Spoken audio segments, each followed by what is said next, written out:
Hecho o accidente de tránsito. Se utiliza el término hecho para referir a los accidentes, pues para estudiar un accidente de tránsito es necesario que el mismo se haya presentado o haya ocurrido. Y un hecho, en cambio, para que sea un accidente es necesario que llene determinados requisitos.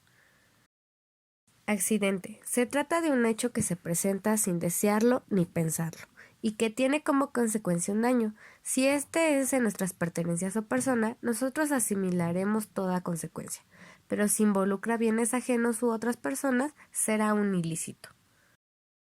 Tránsito. Idea de movimiento o desplazamiento de un lado a otro. Para que un hecho sea considerado materia de hechos de tránsito, es indispensable que exista movimiento en por lo menos uno de los vehículos relacionados. Vehículo. Medio cualquiera que éste sea que permite el traslado de personas o carga de un lugar a otro. Accidente de tránsito de vehículos.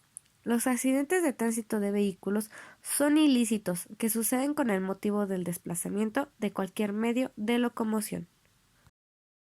Información objetiva. Observación del lugar de los hechos. La observación del lugar de los hechos es una de las diligencias que se encuentra contemplada en la rutina de observación monumental del perito, es decir, es imprescindible la práctica de esta fase, toda vez que proporciona elementos significativos que con la recopilación de otros factores permitirá establecer la mecánica de colisión y consecuentemente las causas que lo produjeron.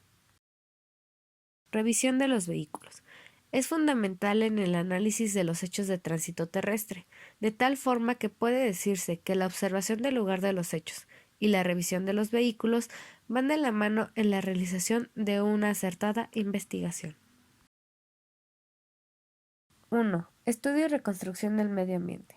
Para este punto se toma en cuenta si la luminosidad es natural o artificial, y las condiciones meteorológicas, si existe lluvia, nieve, neblina, granizo o si está soleado o nublado. 2. Estudio y reconstrucción de la visibilidad. Para este punto se toman en cuenta los obstáculos y accidentes del terreno, los cuales pueden ser algún tipo de tope, vehículos circulando o estáticos, puestos ya sean fijos o semifijos, obras o algunos baches. También las dimensiones de los arroyos, camellones y banquetas. Y si estas banquetas son jardinadas, arboladas, tienen algún obstáculo o hay ausencia de ellas. Y la configuración topográfica, los cuales son los tipos de crucero, el tipo de esquinas y si existen peraltes o pendientes. 3. Estudio del tipo y estado del piso de la zona de rodamiento.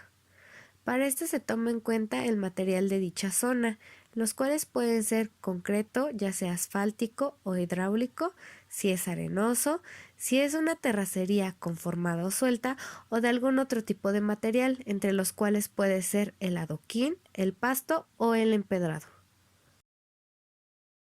4. Estudio y localización de los señalamientos de tránsito. Existen tres tipos: los preventivos, de color amarillo, los restrictivos, de color rojo, y los informativos. 5. Estudio y muestreo de las condiciones de tránsito. En este punto se observará si el tránsito del sitio es escaso, regular o intenso. 6. Localización de huellas. En el sitio se pueden encontrar huellas de rodamiento, arrastre, frenado por cuerpo duro o de desplazamiento. 7. Localización de indicios. Los podemos encontrar en muros de contención, árboles, bardas, postes, guarniciones, banquetas o en construcciones cercanas al lugar de los hechos. Podemos encontrar huellas, pintura, fragmentos de cristales, faros o calaveras y manchas de aceite, anticongelante, combustible, sangre o alguna otra sustancia. Revisión de vehículos en el exterior. 1. Partes bajas. Se deben revisar las tolvas, mofles, rines y el chasis. 2. Carrocería en general. Se debe realizar una división imaginaria por ejes, comenzando por el frente y se debe seguir en sentido de las manecillas del reloj. En la puerta frontal se revisará el parabrisas, los faros, la fascia y la parrilla. En los costados las portezuelas, molduras, manijas y espejos, y en la parte posterior la cajuela, las calaveras y el medallón.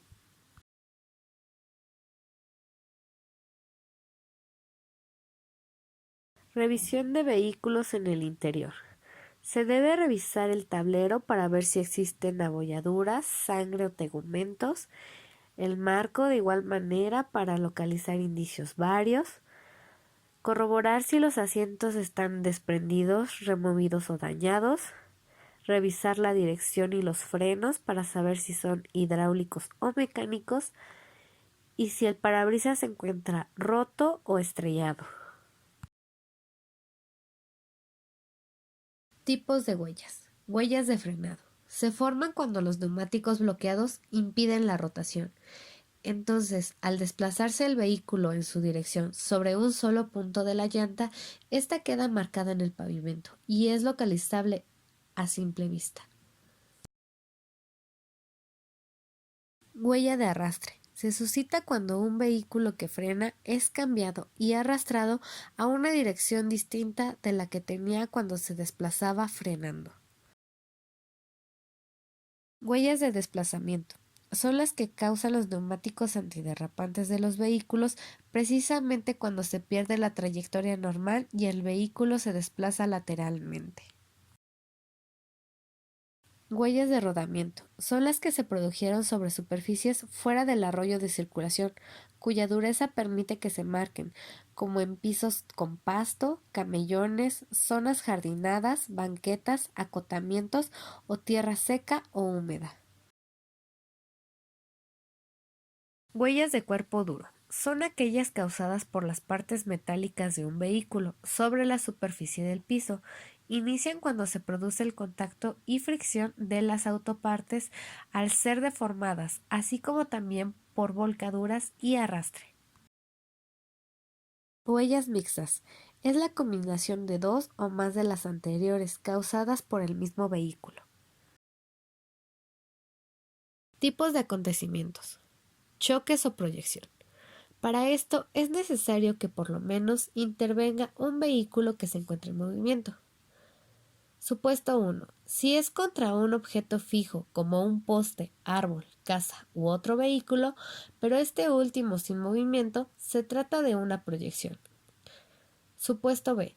Si ambos vehículos se encuentran en movimiento sin importar la clase de móviles, entonces se tratará de un choque. Colisiones entre vehículos. 1. Colisión frontal. Es el caso en donde se encuentran involucrados dos vehículos que tienen contacto violento de frente. 2. Colisión posterior. Es el caso cuando uno de los vehículos es chocado o se colisiona en la parte posterior del otro. Existen tres supuestos: por alcance, por proyección o por maniobras de reversa. 3. Colisión perpendicular. Este tipo de hecho se ocasiona cuando uno de ellos colisiona su parte frontal con alguno de los costados del otro. Generalmente se lleva a cabo en un crucero regular. 4. Colisión lateral. Uno de ellos o ambos presentará los daños en alguno de sus costados y no precisamente deben de estar de forma perpendicular. 5. Colisión de vehículo y convoy de ferrocarril. Se lleva a cabo cuando en el evento participa un vehículo y un tren. Esto puede ser de forma perpendicular o lateral. 6. Colisión de convoy de ferrocarriles. Es un evento en donde dos trenes se colisionan entre sí y trae como resultado el descarrilamiento. Puede producirse por una colisión frontal o posterior. 7. Descarrilamiento de los ferrocarriles. Es un suceso donde el convoy, al desplazarse por las vías y generalmente al aumentar la velocidad y circular por una curva, se sale de los rieles. También cuando el piso se encuentra con mucha humedad, este se reblandece y los componentes de las vías no soportan el peso. Este fenómeno se conoce como aguachanamiento. 8. Colisión superior e inferior. Se lleva a cabo cuando uno de los vehículos, al circular a un paso a desnivel, se desploma de este y cae sobre la parte superior de los vehículos que circulan en la parte inferior del paso a desnivel, produciéndose daños a sus partes inferiores y superiores respectivamente. 9. Colisión contra bicicleta y motocicleta. Independientemente de la forma o modalidad en que se lleva a cabo una colisión entre un vehículo automotor y una bicicleta o motocicleta, se denominará colisión entre vehículos, en virtud de que éstas son vehículos también, situación más llamada y conocida como atropellamiento. 10. Colisión contra semoviente. Es un hecho común en la circulación de los automotores por zonas rurales. Estos impactan con animales vacunos, equinos, porcinos, entre algunos otros, que permanecen en las rutas, ya sea pastando o solamente atravesando. Cabe señalar que por su peso y masa causan mucho daño a la carrocería del vehículo y lesiones considerables a sus ocupantes, pues suelen quedarse moviendo dentro de la colisión, con parte de su cuerpo dentro del vehículo.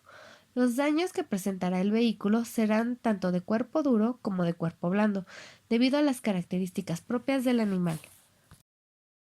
Salida del camino y volcadura. Es un suceso donde el vehículo en circulación abandona la zona de rodamiento. La volcadura se presenta cuando un vehículo sin control deja de deslizarse sobre sus antiderrapantes y lo hace sobre cualquier parte de su carrocería. Atropellamiento. Esta modalidad tiene como consecuencia el encuentro violento entre el cuerpo humano y un vehículo en movimiento, siempre y cuando el peatón se encuentre en el exterior del vehículo.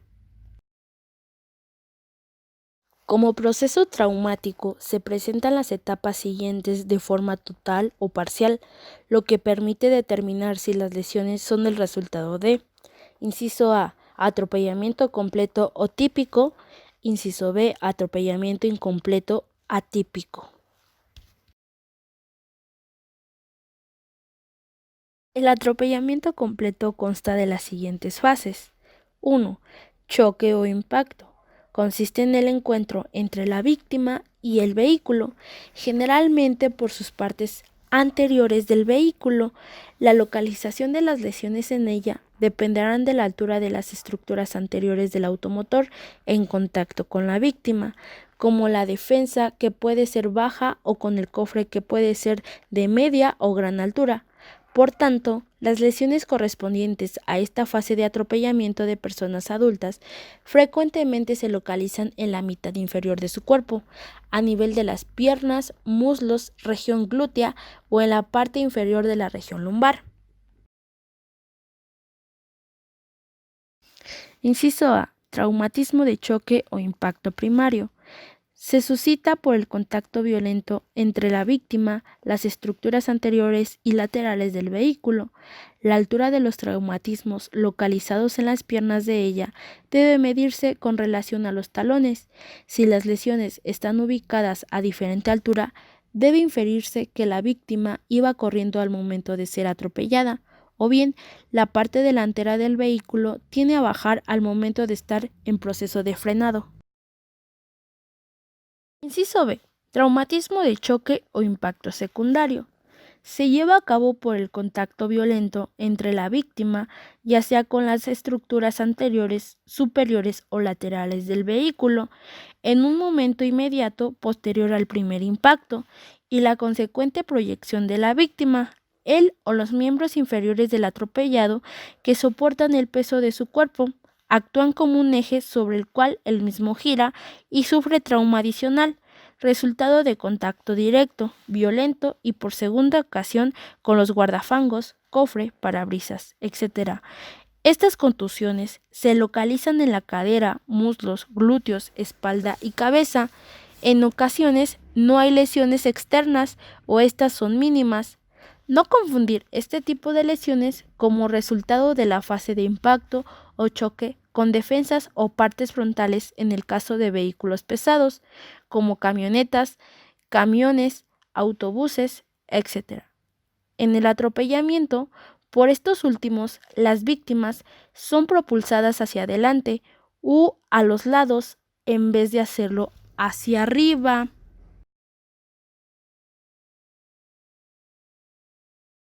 Fase de proyección y caída. La proyección es la trayectoria que sigue el cuerpo de la víctima en el espacio. La caída se produce cuando el atropellado, luego de sufrir el impacto primario y quizá secundario, es lanzado proyectado contra el suelo.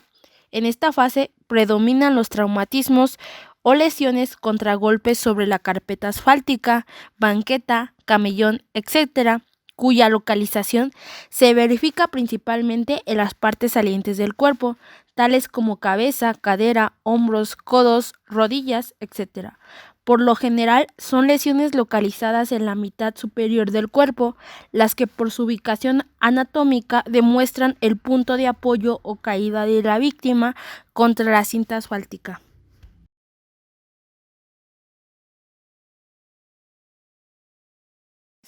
Fase de deslizamiento sobre el cofre. Existe cierta relación entre la velocidad del vehículo y la naturaleza de los traumatismos. Si la víctima es golpeada por debajo de su centro de gravedad, es proyectada hacia arriba y cae sobre la cubierta del motor con lesiones en hombros, codos y cabeza, acto seguido cae sobre la cinta asfáltica y recibe el impacto en la extremidad cefálica, ya que es la parte más saliente y vulnerable en contragolpes. Cuando la velocidad del vehículo es mayor, la víctima puede ser considerable lanzada a la altura para caer posteriormente sobre el toldo del vehículo y aún sobre el pavimento. 4. Fase de aplastamiento, compresión o machacamiento. Se presenta cuando el cuerpo de la víctima es comprimido entre dos superficies contundentes, que pueden ser los neumáticos. Si estos pasan por encima de ella, comprimiéndola contra el suelo, pudieran también presentarse en caso de que la víctima sea presionada contra un poste, muro u otro vehículo. 5. Fase de desplazamiento o arrastre. Cuando el cuerpo de la víctima, además de las etapas anteriores, queda enganchado al vehículo y es arrastrado sobre la cinta asfáltica, pudiéndose dar esta fase también al momento de caer la víctima al piso y debido a la inercia ser desplazado sobre el pavimento. 6. Fase de mutilación. Esta fase no es común en los atropellamientos, pero cuando llega a darse causa cortes principalmente en las extremidades inferiores de la víctima, con alguna estructura interior o superior del vehículo cuya característica de la lesión será corto contundente. Hechos especiales. Denominados como especiales, los hechos que por alguna razón se salen de los que se encuentran dentro de las especificaciones señaladas, o bien se conjuntan dos o más de las anteriores. 1. Choque con atropello. Cuando existe un atropello y choque, se debe usar como si uno fuera consecuencia de otro. En caso de que se produjera un choque y las trayectorias poscolisionales dirigieran a uno de los vehículos hacia un peatón, estos hechos se deben analizar por el suceso primario y el atropellamiento como consecuencia del mismo. 2. Atropello con choque. Invirtiendo el orden y razón del hecho, primeramente existe un atropellamiento y la maniobra evasiva puede provocar un choque. Se tiene que analizar los dos casos por separado para señalar el atropellamiento si el conductor del vehículo atropellador contó o no con el tiempo la distancia suficiente para evitar ese primer hecho y en forma independiente las causas del choque. 3. Llanta atropelladora. Se presenta con relativa frecuencia que una llanta se desprenda de un vehículo en pleno movimiento. Esta adquiere mayor velocidad y sigue trayectorias imprescindibles. El contacto de la misma puede producir daños intensos o lesiones que no en pocos casos provocan la muerte. En estos, los peritos de tránsito intervienen para analizar el hecho aportando datos sobre la circulación del vehículo, dirección, sentido, velocidad, carril que ocupaba y momento de desprendimiento de la llanta, trayectoria del vehículo y sobre todo el neumático hasta el momento de contacto. 7. Arrancamiento. No son lesiones frecuentes, pero en ocasiones ocurre que el conductor o algún pasajero viaje con el brazo y antebrazo apoyados sobre la portezuela y por fuera del vehículo, y al pasar rozando otro automotor, un poste, un muro o cualquier otro objeto, se provoque una lesión en la parte saliente de los miembros citados, incluso el arrancamiento de estos. 8. Intoxicación por monóxido de carbono. Cuando por algún motivo el monóxido de carbono penetra al interior del vehículo, al estarse cerrado o con mala ventilación, causa la intoxicación y aún la muerte de sus ocupantes. 9. Muerte por asfixia o sumersión. La pérdida de control y caída del vehículo con sus ocupantes en un cuerpo de agua también puede ser precedido de un choque o colisión. 10. Muerte por quemadura. Ocurre cuando personas atropelladas, resultado del contacto con el tubo del escape o mofle. Otra forma sería cuando el vehículo se incendia accidentalmente sin ir precedido de colisión, o cuando el incendio es resultado de colisión o volcadura.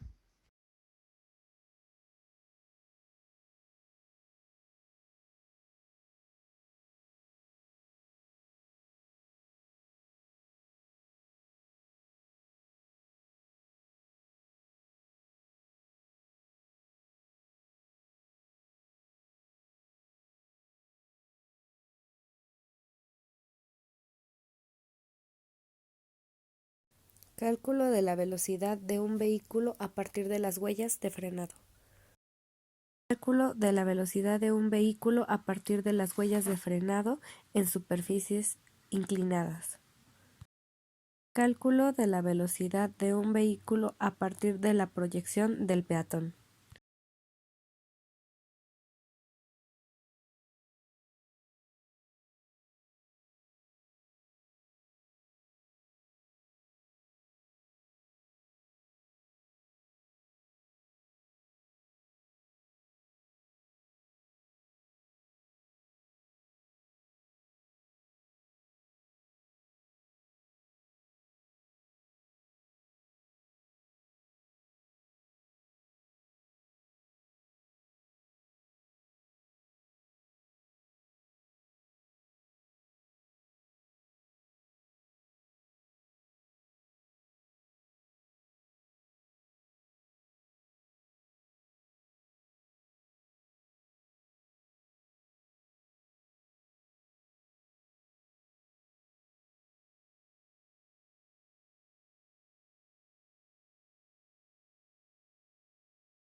Para realizar el estudio de las colisiones por atropellamiento, se emplean cálculos matemáticos para establecer si el conductor contó con tiempo suficiente para evitar el atropello. Para ello es necesario contar con los elementos mínimos indispensables, como lo son la velocidad del vehículo, zona de contacto con el vehículo, la distancia recorrida por el peatón hasta la zona de contacto, la velocidad de marcha del peatón, entre algunas otras. Una cuestión esencial en el análisis de los hechos de tránsito es la determinación del tiempo de la percepción y la reacción en las personas al conducir los vehículos. Esto se divide en 5 etapas. Etapa 1. Detección. Así se considera cuando el objeto o situación de riesgo entra en el campo de percepción del sujeto, y finaliza cuando este último toma conciencia de que algo se ha presentado. Esta primera etapa concluye cuando el conductor mueve sus ojos a modo de enfocar en la zona central de sus retinas aquello que se ha detectado. Su duración media es de 0.3 segundos, que determina el fin del tiempo de percepción y el inicio del tiempo de reacción. Etapa 2. Identificación. Consiste en el inicio del tiempo de reacción, lapso en que el sujeto obtiene suficiente información sobre el riesgo detectado para poder hacer una evaluación del mismo. Esta etapa comienza con la focalización visual del objeto y finaliza cuando el cerebro ha hecho un acopio de la información suficiente como para valorar el riesgo. La duración de esta etapa es de 0.2 segundos. Etapa 3. Evaluación. A partir de la información obtenida y procesada durante el lapso de identificación, el cerebro del conductor evalúa el riesgo, reconociéndolo como peligroso o desechándolo. Este proceso culmina cuando se ha llegado a alguna de las conclusiones precedentes e incluye las mismas influencias de la etapa anterior. Esta tiene un tiempo de 0.3 segundos. Etapa 4. Decisión. Comienza cuando se ha concluido la evaluación y finaliza al iniciarse la respuesta, que consiste en llegar al proceso de frenado. Su tiempo aproximado es de 0.3 segundos. Etapa 5. Respuesta. Se inicia cuando el centro del motor del cerebro envía la orden de ejecución al grupo de músculos apropiados y concluye cuando los músculos empiezan a ejecutar dicha orden, es decir, cuando el pie del conductor presiona el pedal del freno. El tiempo que consume es aproximadamente de 0.2 segundos.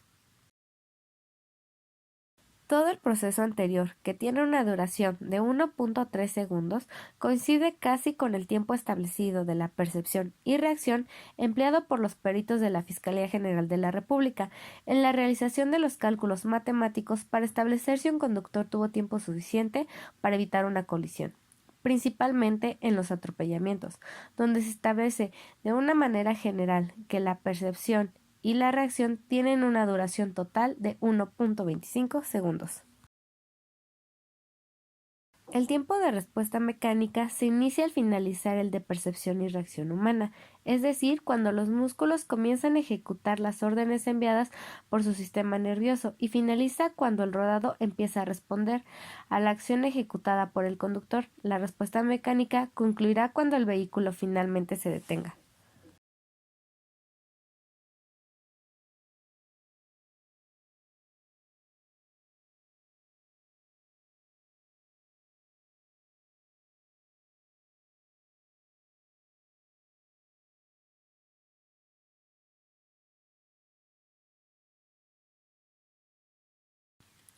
Fases del método científico para la elaboración de un dictamen. 1. Planteamiento del problema. Consiste en afinar y estructurar con formalidad la idea que se va a investigar. En el caso concreto de hechos de tránsito, la autoridad a la que se auxiliará solicitará un dictamen de causalidad para poder establecer las causas que dieron origen al evento. 2. Observación. Es el estudio de los fenómenos o hechos, para conocer su naturaleza mediante la aplicación de sentidos dirigidos y controlados por la inteligencia. Existen dos tipos. A. Observación documental. Esta información va a proporcionarse a través de los expedientes. Cabe aclarar que muchos investigadores en la materia consideran esta fase como subjetiva. B. Observación monumental. Es la parte más importante de la investigación, ya que relaciona elementos técnicos y objetivos, o bien variantes que intervienen de un modo directo con el hecho de tránsito. 3. Hipótesis. Es un ensayo de explicación de los fenómenos que se investigan y es un intento previo en la solución de los problemas a los que se enfrentan los peritos. Dentro de la investigación de los hechos de tránsito se presentan varias hipótesis, las cuales se consideran alternativas, que son llamadas posibilidades alternativas, y mientras mayor cantidad de ellas exista, más enriquecimiento se dará a la investigación. 4. Experimentación. El experimento es una reproducción controlada del hecho en estudio, es decir, la acuciosa y meticulosa observación de los fenómenos producidos de forma intencional. En hechos de tránsito, estas diligencias son conocidas como reconstrucción de hechos. 5. Investigación y comprobación. En esta etapa el perito se auxiliará de los principios fundamentales de la criminalística, principalmente del de correspondencia y del de intercambio, aplicados en los elementos significativos que proporcionará el lugar de los hechos y de los vehículos. 6. Epílogo. Con las hipótesis primordiales o fundamentales se llegará a establecer una conclusión, la cual debe de ser clara, concisa y precisa.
Se generaron los siguientes datos con base al ejemplo antes mostrado. Superficie. Mezcla asfáltica usado seco con un valor de 0.625. Huellas. La primera 27 metros, segunda 22 metros, con una altura del peatón de 1.75 metros y con la teta de 3.72 grados. Por lo cual se emplearon las siguientes fórmulas. Primera, superficie horizontal, que velocidad es igual a raíz cuadrada de 2 de D, que es la distancia de la huella de frenado más larga, M, que es la superficie, y G, que es la gravedad. Y en sustitución queda de la siguiente manera. Velocidad es igual a raíz cuadrada de 2 por 27 por 0.625 por 9.81 por 3.6 y nos da un resultado de 65.50 kilómetros sobre hora. Segunda, inclinada. Velocidad es igual a raíz cuadrada de 2 de distancia de la huella de frenado más larga, G, que es la gravedad, por la superficie de coseno de teta más sin de teta, y en sustitución nos da un resultado de raíz cuadrada de 2 por 27 por 9.81 por 0.625 de coseno 3.72 más sin de 3.72, el cual nos da un resultado de 19.09, el cual lo multiplicamos por 3.06, que es igual a 68.75 kilómetros sobre hora. Tercera, método simple o de proyección. La fórmula es velocidad es igual a raíz cuadrada de 2 de la distancia y de la gravedad, el cual es igual en sustitución a velocidad es igual a raíz cuadrada de 2 por 25 por 9.81 por 3.6, el cual el resultado es de 79.73 kilómetros sobre hora. Arrastre de peatón. La fórmula es velocidad es igual a raíz cuadrada de 2 d de distancia, G de la gravedad y M de la superficie, que en sustitución es B es igual a raíz cuadrada de 2 por 25 por 9.81 por 0.875 por 3.6, el cual el resultado es 74.58 kilómetros sobre hora. Fórmula de Schmidt-Nagel. Velocidad es igual a raíz cuadrada de la superficie al cuadrado de la altura del peatón más 2 de la superficie de la gravedad de la distancia de proyección menos la superficie por la altura del peatón. Y en sustitución queda de la siguiente manera. Velocidad es igual a raíz cuadrada de 0.875 al cuadrado por 0.87 de la altura del peatón más 2 por 0.875 de la superficie por 9.81 por 25 menos 0.875 por 0.87, el cual se tiene que multiplicar por 3.6 y el resultado es de 74.57 kilómetros sobre hora. fórmula de Apple, que es el vehículo frontal elevado, el cual la fórmula es velocidad es igual a raíz cuadrada de d sobre 0.084, el cual en sustitución es igual a velocidad es igual a raíz cuadrada de 25 sobre 0.084 y el resultado es 72.10 kilómetros sobre hora. Peatón adulto, que es igual a fórmula velocidad es igual a raíz cuadrada de la distancia de proyección sobre 0.070, el cual en sustitución nos da raíz cuadrada de 25 sobre 0.070 y el resultado es de 68.03 kilómetros sobre hora. Tiempo del vehículo es igual a tiempo de percepción más tiempo de reacción más tiempo de frenado, en el cual entre el tiempo de percepción más el tiempo de reacción nos da un total de 1.3 segundos.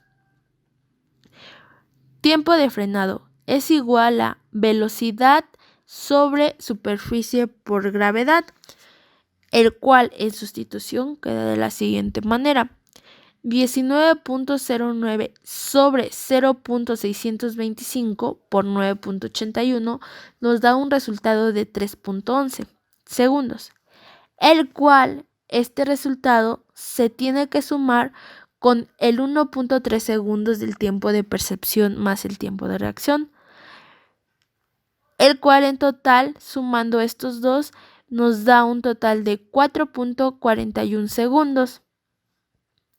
Tiempo de peatón, el cual es igual a distancia sobre velocidad.